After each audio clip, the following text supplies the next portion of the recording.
guys, so right now we're at LAX. They are boarding our flight. Hopefully we get on. I have no clue how we ended up getting here kind of late. Um, I felt like we left, maybe we left a few minutes late. There's a lot of traffic going on at LAX and TSA. And they had to, like, you know how they check luggage and stuff, so they had to do some extra search in our luggage. But hopefully we make it. They've been boarding for about 5 minutes. Hopefully there's enough seats. There's 5 of us, and hopefully we'll make it. But let me just rush to the gate, and then I'll talk to you guys in a minute.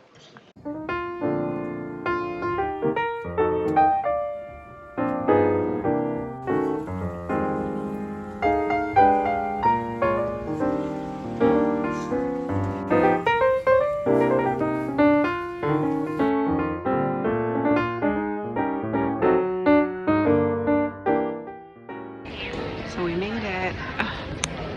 5.5 hours later, we made it, and it's 86 degrees. We left cold California at, I think it was like, I don't know, 55, 60 degrees or something like that, and it was raining, so it feels really, really good.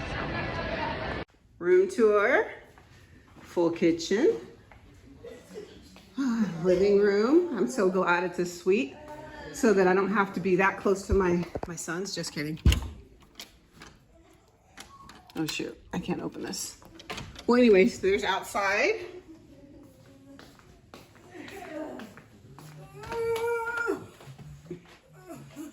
Wow, dude, you guys, we have a balcony that's like nice. Woo, okay. Very nice. Okay, hi everyone.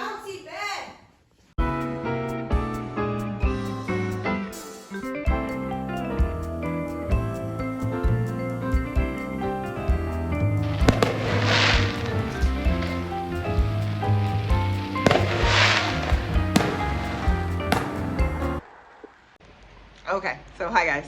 Okay, so I'll go ahead and tell you what's going on.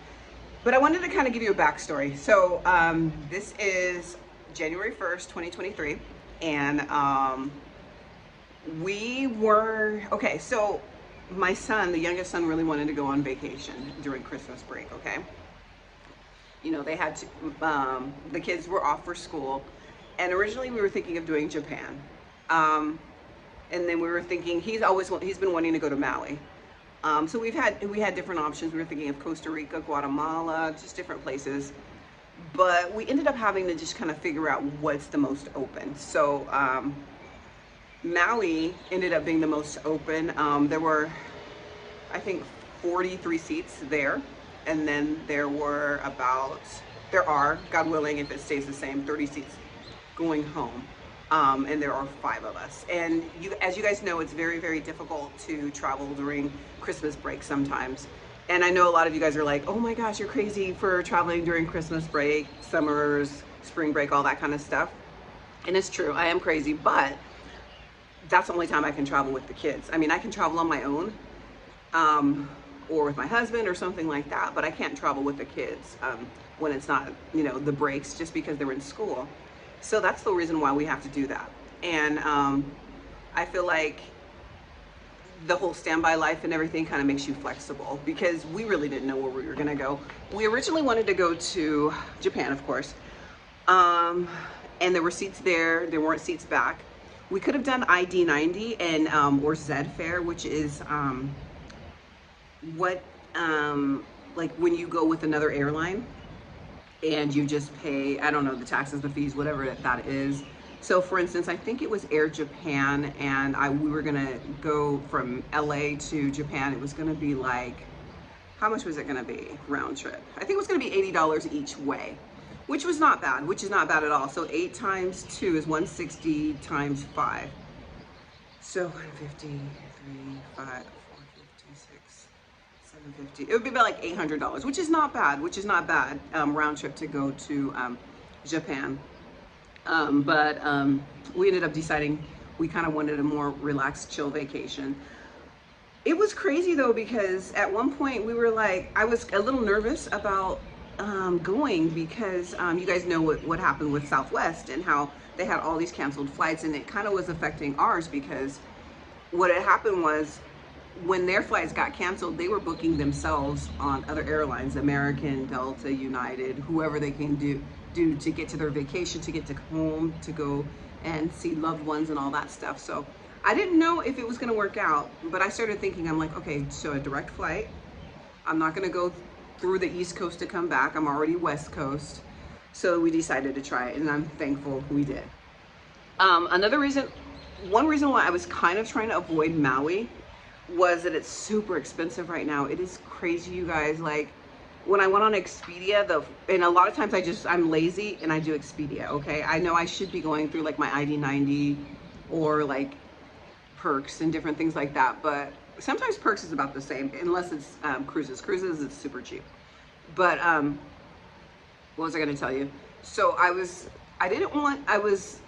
going through Expedia, I was going through booking.com, and it was going to be like $1,200 a night. And that was, yeah, $1,200 a night. And that was going to be a little bit past our budget. So I ended up just using one of the ID90 sites. And it's only for airline employees. It's not through my airline. It's just, you can use it if you're an airline employee. All you have to do is, I think, just fill out the information, take a picture of your airline badge, and you get discounts. So you end up having $200, $300, $400 discounts per night for the room. So that is an awesome thing. So that's how we were able to do it, because I was not going to be able to do $1,200 a night. No, that's a lot of money.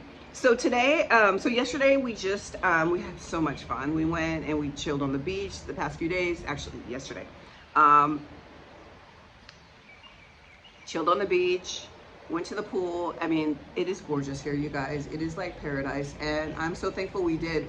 We were really not gonna do this. So, you know how like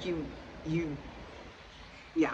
Anyways, it ended up working out, because obviously this is something that we needed. We needed a break. We needed just to be able to, just to be in paradise and everything. So anyways, let me get to a point. This is our first time. This is my third time in Maui, but I've never done Road to Hana, so I'm excited. I don't know how far we'll go.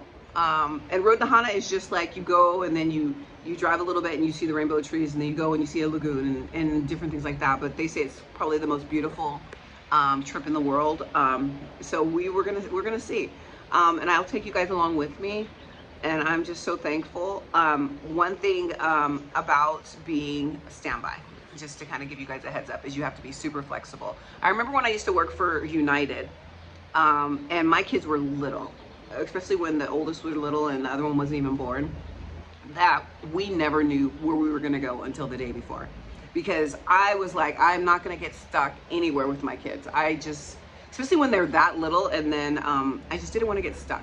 So what I would do was I would have about 4 options and just say, okay, so maybe we'll go to, just say, Oahu could be an option, just say New York could be an option, DC could be an option, Mount Rushmore could be an option, just say. And I would check right before and see who had the best numbers going there and coming back. That's how I would do it. And we never knew what kind of trips. Sometimes I would have 2 types of bags, and I would pack for warm weather, cold weather. But it's sometimes, and then also we never knew what airports we were gonna go out of. I know I'm really weird like that because I have to travel during high season. So we didn't know if we were gonna go out of Ontario, LA, Orange County. Sometimes we've even gone out of San Diego, Palm Springs. I've never done Burbank because Burbank's kind of small. And I feel like their flights are kind of full every single time I used to check. So you never know when you're gonna go, where you're gonna go. I just know that I'm gonna try to go on vacation, and generally 99.9% of the time it's worked out. So I'm just kind of giving you guys some tips of like when you guys travel, this is something that you guys can think about. Okay guys, I'm gonna start getting ready. I have to clean the room, and not clean the room, but like pick up some stuff and get some food, and I will talk to you guys later. Bye.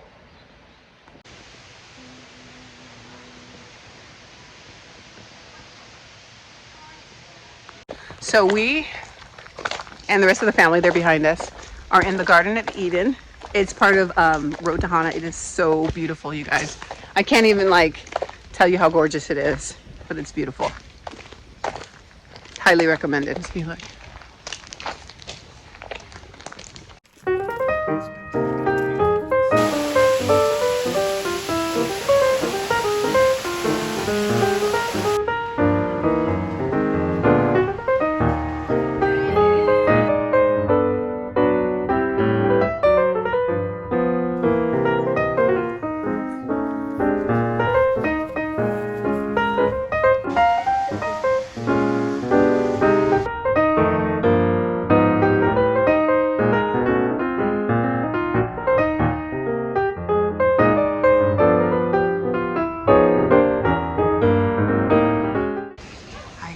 It is, I don't even know the time. I think it's like 11 o'clock. The flight was supposed to leave at 10:55, but I think it came in late and from LA, and then they're cleaning, and I still see the flight attendants over there. So it's gonna be late. That's okay. I'm waiting for them to call our names. Hopefully that we make this flight. I do not want to obviously have to stay overnight and have to pay more hotel fees. But when I checked, it looked like there were seats. I'm just waiting for them to go ahead and call our names. I have to tell you guys about the road to Hana. That was really rough. I mean, it was beautiful. I mean, it was probably one of the most beautiful places I've ever seen in my entire life. But it's scary, like just going on that road, and then the road narrows, and then you're doing like hundreds and hundreds of really narrow turns, and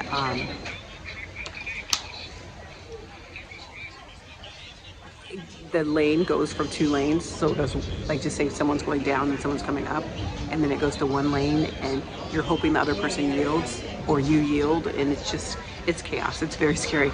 So it's up to you guys. I mean, I'm thankful that I did it. I don't know if I would ever do it again, but it is crazy. Let me just listen for my name, and I will talk to you guys in a minute.